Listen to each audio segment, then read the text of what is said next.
Takes Ritter to the end zone, looking for Pierce. Did he hang on? Yes. Touchdown. The back as I've been around. Here he goes again. Busts free. Jerome Ford down the sideline. Foot race. House call. Touchdown. 79 yards. Big run in the Peach Bowl. This is a big one too. And it's going to go all the way to the house on the first play from scrimmage.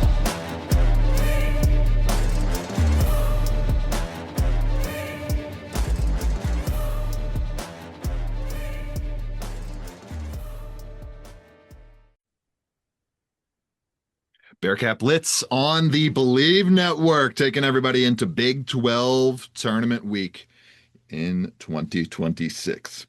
I'm your host, Russ Hubman of Cincinnati Bearcats on SI, joined by my co-host, Neil Meyer of thefrontofficenews.com. Very shortly, we are presented by FanDuel Sportsbook. We're going to be talking about plenty of Big 12 tournament action today, and you can bet on the Bearcats to cover a big spread this afternoon, 3 p.m. Eastern tip against the last-seeded worst team in the conference, Utah, in Kansas City. Cincinnati favored on the FanDuel Sportsbook by 11.5 points, minus 105 odds on that, an 11.5-point projected spread for Cincinnati. They're minus 820 favorites to move on and face UCF in the second rounds at the same time tomorrow, 3 p.m. Eastern in Kansas City.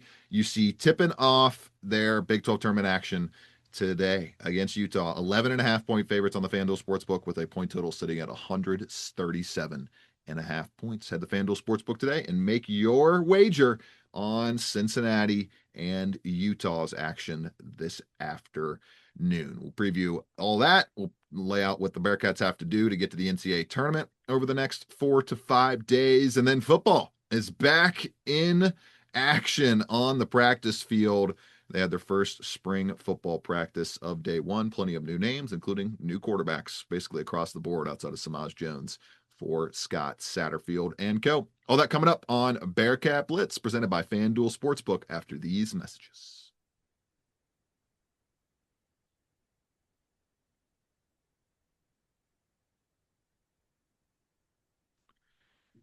Bring in Neil Meyer now from the frontofficenews.com. Neil, obviously a tough road loss. The Bearcats, we were drinking the Kool-Aid and they just dumped it all over us over the weekend. No win in store for Cincinnati on the road against TCU. They fall 73-63 and close the regular season 17-14 overall, guaranteeing they will lose at least 15 games this season, including that quad 4 loss to Eastern Michigan. And 15 losses, well, not guaranteeing they can win the conference tournament. That is still possible. So they could end up, 22-14 or 21-14, but highly unlikely that they've run the table here from first round all the way to the championship.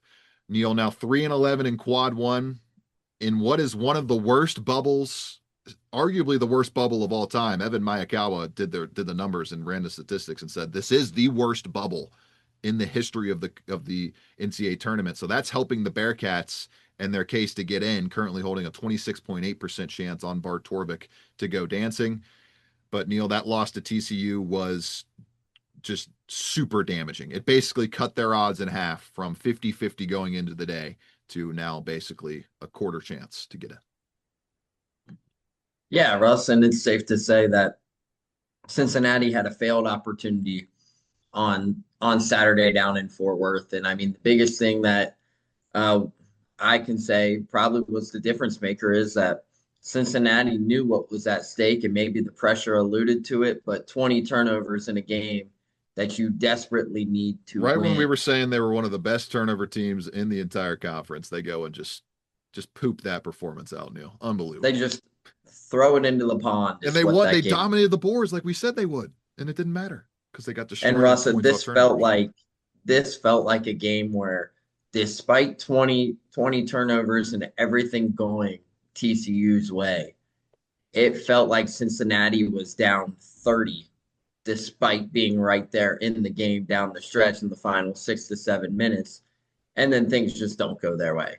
And for Cincinnati, I mean, everything that has happened over their 7 to 8 game run in the month of February to where they could get this thing back on track was due to the play of Mustafa Cham and Baba Miller. And both of those guys took a horrible day to have arguably one of their worst games of the season down the stretch. So overall for Cincinnati, it's now a loss that's going to hold significant weight because not only does it not get you into the NCAA tournament potentially right away if you would have won that game, but now it puts you up for a much harder path to get to the big dance with all the odds against you right now. Because if they would have won that game, you look down at the Big 12 bracket, I mean, they would have been first round bye. They would have had the winner of Colorado and Oklahoma State compared to playing in that Big 12 opener where they were only back in Cincinnati for 16 hours. They flew it back in from Fort Worth and then they flew right to Kansas City the next day on Sunday night. So, I mean, team barely had any time back in Cincinnati. So, I mean, you're already got a quick turnaround. You're back on the road. That's not ideal versus if they win that game, they now have an extra day to prepare. They wouldn't play till Wednesday. So they wouldn't have had to fly out to Kansas City until Monday. But long story short is, Russ, they're now having to find their way to potentially play through the hardest slot of this Big 12 tournament. No, it bracket. is the hardest slot, no doubt. Yeah. I mean, they have to win all three. They have to win 3 games over the next 3 days, including on the third day facing arguably the best team in the country, a team that they got destroyed by 25 against or whatever it was earlier in the season against Arizona. An Arizona team that, I mean, they're going to be hungry, Neil, to stack regular season and conference tournament crowns this campaign. Yeah, most definitely. And I mean, when you look down, this is where if things would have went their favor, if they would have picked up that win on Saturday, they'd be facing Kansas probably in the quarterfinals. A team you've already beat, right? Yep. So then, and you wouldn't even need that win. You would just have to get there. If they would just get 2 wins with the quad 1 win already in store from TCU, then it would be, I mean, with the bubble as bad as it is, Neil, they would be locked. They would be locked in at 19 and 15 with that extra quad 1 win. And now you have to get to 20 wins with that 15th loss on the ledger because of how damaging that Eastern Michigan defeat ended up being. Now, it may not actually have to be what actually happens because, Neil, the bubble is horrendous. Like, it's so bad. Despite that, though, Cincinnati, as we currently stand today, basically, I think 8 of the 9 bubble teams lost. And I think the 9th one was barely in the mix for the bubble, so they didn't really affect things. Currently on the net bracket from bracketologist.com, which takes kind of all of the net rankings and smashes them together, UC would be the first team left out of the dance right now at number 46 in the net. New Mexico would get that final spot at number 45, followed by San Diego State, Baylor, and Tulsa at 47, 48, and 50th on the overall net rankings. It just, Neil, like you have to win tomorrow, or you have to win today. You have to beat UCF tomorrow to have any chance of getting in the dance, to have any chance. Now, if you win today in blowout fashion, you blow out UCF tomorrow, I think it's going to be kind of hard to keep them out with how just terrible this bubble is. But it's just going to depend. Now, if you win close today, you win close tomorrow, and you win close on Wednesday against one of the best teams in the country, you're in. If you win any sort of way over the next 3 days, all 3 games, you're in. But style points are going to matter if UC cannot find a way to take down Arizona on Thursday afternoon if they're able to get there. It's not over yet, Neil. It's not dead. I'd probably agree with Bart Torvik about a 20 to 30% chance right now. And the Bearcats just got to try to win as big and as loud as possible over the next couple of days, especially against a UCF team that is right neck and neck with them in the net rankings right now. I believe they're 56th overall in the entire field, and they aren't even projected to get in right now on the net bracket. So that's a massive game for UCF as well. Yeah, and it's also interesting because Joe Lenardi just released his bracketology just about an hour ago this morning. I still am baffled at how Auburn is still in the first 4 out. I don't know why people look at Joe Lenardi. He's consistently one of the poorer bracketologists to do it every single year. I don't get it. Like, why do people? Is it just because it's ESPN? That's got to be what it is, because he is consistently not accurate with his projections. Because I've been looking down at some of the stuff that's kind of floating around out there from him, but I mean Auburn's 16 and 15. That's a It's 500 because of team the at Florida best. win. That's why they're still on there. Mhm. That Florida win is Yeah, and then basically you look like down. 3 of Cincinnati's non-conference wins combined. Virginia Tech's been getting beat up the last few games. New Mexico, Stanford are his first four out. And then you look, he says next four out: Cincinnati, San Diego State, Oklahoma, California.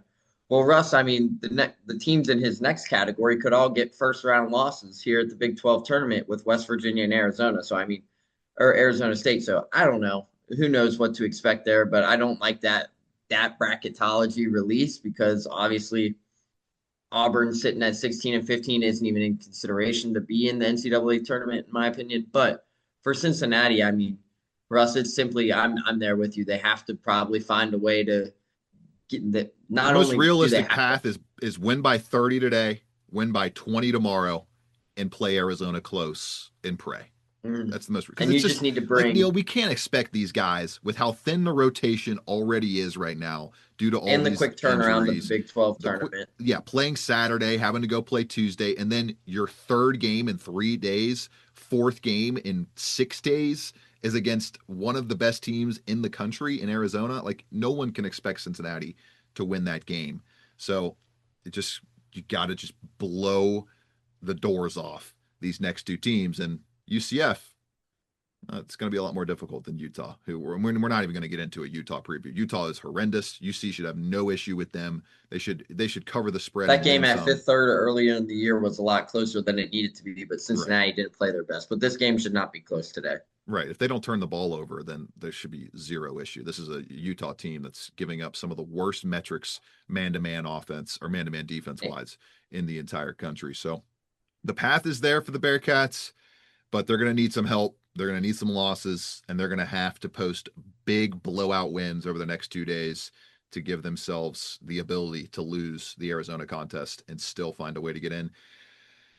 Neil, it's an uphill climb though. I mean, right now in the black bracket matrix, which is a good gauge for where a team stands in the entire country across all of the bracketologists, and Cincinnati is not anywhere on any brackets right now. They were on 5 going into the weekend against TCU. All 5 of those brackets have now left them out of their dance. And the win today against Utah won't put them back in, and I highly doubt a win against UCF will be enough to get them back in, unless, like we mentioned, they're massive, massive blowout victories over the next couple of days, and maybe you can find a way to pull off a miracle against Arizona. We shall see. Taking a quick break here on Bearcat Blitz, presented by FanDuel Sportsbook, where the Bearcats are on the board with odds to win the Big 12 tournament. 80-1. They're in the last group of teams with less than 100-1 odds to win the Big 12 tournament. Arizona at plus 115, Houston at plus 210, Iowa State at plus 650, Kansas at plus 850, Texas Tech at 17-1, BYU at 50-1, TCU at 80-1. Same number as Cincinnati. Head to FanDuel Sportsbook to bet on the Bearcats to win the Big 12 tournament and pull off the ultimate miracle. What a run that would be if they can go through this gauntlet in Kansas City. Taking a quick break and getting into the football side of things right here on Bearcat Blitz.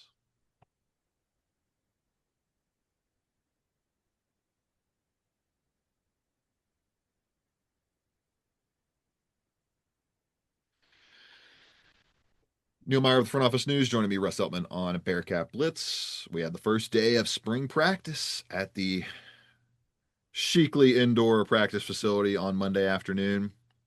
Neil, the NFL free agency fervor kind of kept my attention from dialing into the full breadth of practice, but caught some light team period stuff. I mean, there's no real takeaways to give at this point of the calendar. Like it's the first practice, first time the guys are out there.